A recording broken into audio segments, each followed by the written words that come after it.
नमस्कार मेरे प्यारे दोस्तों, मैं हूं संजय कुमार और आप देख रहे हैं कृष्णा फिजिक्स क्लास।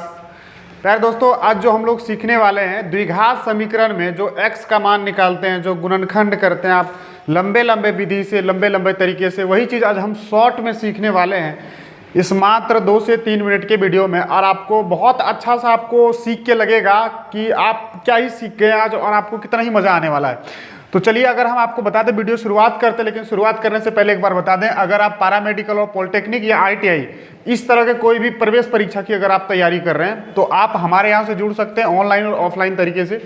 विशेष अगर बात करें, हमारे यहाँ ऑफलाइन चल रहा है। अगर आपको और कुछ इसके बारे में अगर जानकारी लेना है तो आप यहाँ पे नंबर एक लिखा हुआ 9128888878, आप इससे संपर्क करें, आपको पूरी तरह से जानकारी मिलेगी। तो चलिए हम लोग शुरुआत करते हैं आज की वीडियो में। आज जो हम लोग सीखने वाले हैं द्विघात समीकरण में x और y, x का मान हम लोग कैसे निकालें, बहुत ही आपको मजा आने वाला है। चलिए आइए हम लोग सीखते हैं और शुरुआत करते हैं भाई साहब। चलिए हम लोग शुरुआत करते हैं। तो आज हम लोग क्या सीखने वाले हैं, द्विघात समीकरण। द्विघात समीकरण में कैसे हम लोग x का मान तुरंत झट से हम लोग निकाल लेते हैं, ठीक है, बहुत ही आसान तरीके से। आज भाई सीखते हैं, शुरुआत करते हैं। सबसे पहले क्या बोला है, बहुपदीय व्यंजक यहाँ पे दिया हुआ x² - 4x और +3 = 0। तो आपको x का मान बताना कि x का मान कितना होगा, ठीक है, बहुत ही आसान तरीके से। आइए हम लोग सीखते हैं भाई साहब। सबसे पहले हम क्या करते हैं, हम वो क्वेश्चन लिख लेते हैं, लेकिन आपको क्वेश्चन लिखना नहीं है, हम पहले लिख लेते हैं। यहाँ पे x² और -4x और कितना भाई साहब +3 और बराबर 0 है, चलो रहने दो 0। ऐसे आपको बताना है किसका मान, तो x का मान बताना है। तो सबसे पहला काम हम क्या करते हैं मेरे भाई, सबसे पहले हम लोग इसको यहाँ से गुना करते हैं। आगे मैंने कुछ तो कितना 1, तो कितना हो गया 3। अब इस 3 को आप फैक्टर करिए, इस 3 को 2 भाग में तोड़िए, जो कि जोड़ने पे कितना पूरे 4 पूरे। लेकिन एक बात और ध्यान रहे, क्या करने पर, जोड़ने पर, क्योंकि यहाँ पे क्या है प्लस है, ठीक है जी। आप इसको तोड़िए 1 और 3 में, बस बन के तैयार हो गया। इतना ही करना है, इतना के बाद आपको कुछ नहीं करना, बन के तैयार हो गया। आपको करना क्या है, यहाँ पे बड़ा नंबर है, जोड़ना है दोनों को 4 पुराना, जोड़ यहाँ प्लस है इसलिए दोनों को जोड़ के क्या 4 पुराना। लेकिन यहाँ पे आप देखिए एक चीज, यहाँ पे देखिए माइनस है, इसका मतलब कि बड़ा नंबर में आपको माइनस लगाना है। बड़ा नंबर में क्या लगाना है, तो माइनस लगाना बड़े नंबर में। तो बड़ा नंबर ये हो गया -3, ठीक है, बस बन के तैयार हो गया। लेकिन आपको जोड़ना है, ये माइनस और यहाँ पे प्लस हो गया, तो प्लस माइनस माइनस हो जाता नहीं, इसलिए इसमें भी माइनस अगर दे देते हैं तो माइनस माइनस प्लस हो गया, बस बन के तैयार हो गया। आप इसको लिख सकते हैं x - 1, एक दोनों के साथ x, और यहाँ x - 3। अगर x है इसके साथ से आपको x हटाना, ये क्या होगा, ये गुणनखंड हो गया, इसको हम लोग गुणनखंड बोल दिए, गुणनखंड। आपसे अगर कभी पूछे कि बताइए इसका गुणनखंड क्या होगा, तो x - 1 और x - 3। लेकिन अगर x का मान पूछे इधर माइनस, तो उस तरफ क्या हो जाएगा प्लस, और ये इस तरफ माइनस तो उस तरफ प्लस। यही आपका आंसर। कहने का मतलब हुआ कि अगर ये माइनस में है तो आंसर किस में जाएगा, प्लस में। अगर ये प्लस में रहेगा तो आंसर माइनस में। आइए अगला और सीखते हैं एक और आपको। चलिए ये यहाँ पे सवाल है, चलिए हम इस सवाल को लिखते हैं। यहाँ लिखा हुआ x² और -5x और -24 और बराबर कितना है 0। इसको तोड़ना आपको 2 भागों में, क्योंकि यहाँ से अगर आप गुना करिएगा तो एक ही बार में आएगा। चलिए उसी को तोड़ना आपको, तोड़िए। 24 को अगर तोड़िएगा तो आपको क्या करना है भाई, घटाने पर कितना पूरे 5 पूरे, घटाने पर 5 पूरे, ठीक है जी। यहाँ पे हम तोड़ सकते हैं 3 और 8 में, इसमें माइनस है, ध्यान दीजिए, इसमें माइनस है इसलिए घटाने पर पूरना चाहिए आपको, ठीक है जी, घटाने पर पूरना चाहिए। लेकिन एक बात और ध्यान देना है, घटाने पर यहाँ पे माइनस, इसलिए बड़े अंक में माइनस दे दिए, ठीक है जी। अब आप घटाइए, 8 में से 3 जाएगा, कितना बचेगा 5, बिल्कुल है जी, हो गया। तो x प्लस कितना हो गया 3 एक बार, और एक बार x - 8। ये क्या हो गया, ये अगर आपसे कभी पूछेगा बताइए इस नंबर का गुणनखंड क्या होगा, ये नंबर का गुणनखंड क्या होगा, तो ये नंबर का ये हो गया गुणनखंड, ये हो गया आपका गुणनखंड, ठीक है। लेकिन अगर आंसर पूछे तो सर आइए बन गया आंसर। आंसर देखिए आप, ये 3 किस में है, प्लस में, तो 3 हो जाएगा माइनस में, उत्तर। ये 8 किस में है, माइनस में, तो 8 हो जाएगा प्लस में, ये उत्तर, यही आंसर है। बस कितना आसान है, आप देख कितना आसान तरीके से सीख रहे हैं। आइए अगला और आपको दिखाते हैं।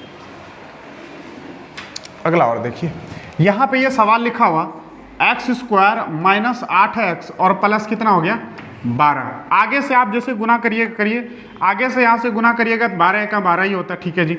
अब 12 को आप 2 भाग में तोड़ लीजिए। तोड़ के कैसे करना है आपको पुराना क्या है 8, ठीक है जी। लेकिन क्या जोड़ना है कि घटाना है? जोड़ना है आपको। आप बोल सकते हैं 2 और 6, तो 6 दूनी 12 और दोनों को जोड़ दीजिएगा तो कितना हो जाएगा भाई साहब? 8 को 6 और 2 8। लेकिन एक बात और ध्यान देना, यहाँ पे माइनस है, यहाँ पे क्या है? माइनस, इसलिए बड़ा नंबर में माइनस लगाना है। बड़ा नंबर में माइनस लगा दिए। अब देखिए कंडीशन क्या हो रहा है, यहाँ माइनस और प्लस माइनस हो जा रहा है, इसलिए हम इसमें भी क्या दे दिए? माइनस। तब ना माइनस माइनस प्लस होकर जुड़ जाएगा। ठीक है जी, बस हो गया, बन गया। एक बार लिखिए x माइनस 2 और फिर से लिखिए x माइनस 6। ये क्या हो गया? ये आप अगर आपसे पूछे कि बताओ इसका गुणनखंड क्या होगा, देखो यहाँ पे लिखा हुआ गुणनखंड क्या होगा। गुणनखंड आपका यही वाला उत्तर हो गया, यही आपका आंसर हो गया, गुणनखंड। अगर आपसे पूछता है x का मान बताओ क्या होगा, बहुत ही आसान है। x का मान देखो, यहाँ पे ये माइनस में है तो 2 हो जाएगा प्लस में, ये माइनस में है तो ये 6 हो जाएगा प्लस में। ठीक है, इसी तरह का और आपको सवाल दिखाते हैं। देखिए आइए, ये सवाल आपको करना है और आपको बताना किसका मान बताइए? x का मान बताइए। ठीक है जी, तो 2x² माइनस 5x और प्लस 2 बराबर कितना हो गया? 0। यहाँ पे देखिए आगे में 2, इससे जो पहले आप सवाल कर रहे थे वो आगे में 1 था। इससे पहले जितना सवाल किया था आगे में 1 था, लेकिन यहाँ पे कितना है? 2 है। चलिए कोई बात नहीं, हम लोग इसको सॉल्व करते हैं भाई साहब। इसको यहाँ से गुना करिए, कितना आया? 4। अब इस 4 को तोड़ना आपको, अब इसी 4 को आपको 2 भागों में तोड़ना भाई साहब, ताकि कितना हो जाए? माइनस करने पे 5 आ जाए। माइनस करने, सॉरी, प्लस या माइनस करें, क्या करना आपको? प्लस करके 5 आ जाए। तो आप तोड़ सकते हैं 4 को 1 और 4 में। हम बोल सकते हैं यहाँ से जैसे आप तोड़ेंगे तो कितना आया आपको? 4 और 1। लेकिन अब आप थोड़ा सा ध्यान दीजिए कि यहाँ पे आपको प्लस करके पूरा आना है, लेकिन यहाँ माइनस में लिखना है, तो इसको माइनस लिख दीजिए। ठीक है जी, बड़े नंबर में यहाँ पे माइनस लिखते हैं। लेकिन अब आप सोच के देखिए, इसमें माइनस लिखे लेकिन यहाँ प्लस और माइनस, तो माइनस हो गया, घट जाता है। इसमें भी माइनस देंगे तो माइनस माइनस क्या हो गया? प्लस, यानी कि 5। बस हो गया। x माइनस 1 एक साथ और फिर से x माइनस 4 एक साथ। आपसे x का मान पूछा है, हम आपको पहले भी बताए थे। x का मान ये देखो, x यहाँ पे किसके साथ है? माइनस में, तो यहाँ पे क्या हो जाएगा? x बराबर ये 1 प्लस में हो गया और 1 आ जाता है उत्तर। ये माइनस में है तो ये प्लस में, ये आंसर। ये बहुत ही आसान तरीके से आप सीख पा रहे होंगे। तो आइए अगला और हम दिखाते हैं आपको। यहाँ पे है ये, इसमें पूछा आपको गुणनखंड और x दोनों का मान पूछा भाई साहब। आइए दोनों का मान आप सीखिए कैसे निकालते हैं। लिखिए x² प्लस का x और माइनस का 20।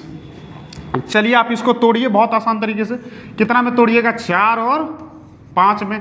देखिए यहाँ माइनस है इसलिए माइनस करना है, माइनस इसलिए क्या करना है? माइनस करना है। बहुत बढ़िया जी। चलिए हम लोग देखते हैं, यहाँ पे प्लस है तो बड़ा नंबर में प्लस, अगर यहाँ पे माइनस रहता बड़ा नंबर में माइनस, यहाँ पे प्लस है तो बड़ा नंबर में प्लस, लेकिन माइनस करना छोटा नंबर में क्या दे दिए? माइनस। बस बन गया। 5 में से 4 घटाइए, कितना हो गया? 1। बस x माइनस 4 हो गया और यहाँ पे x प्लस कितना हो गया? 5। आपसे पूछा है गुणनखंड क्या होगा, तो गुणनखंड का आपका उत्तर यही होगा कि ये हो गया आपका क्या? गुणनखंड।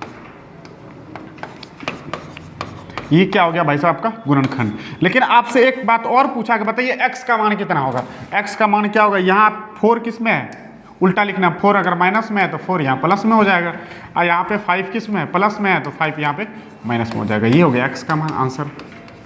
ठीक है, तो कैसा लगा ये वीडियो आपको जरूर कमेंट करके बताइएगा। और विशेष जानकारी के लिए कि कैसे हम लोग पढ़ा रहे हैं और कैसे आप ऑफलाइन में जुड़ सकते हैं, उसके लिए आप इस नंबर से जुड़ सकते हैं। आज के लिए इतना ही, धन्यवाद।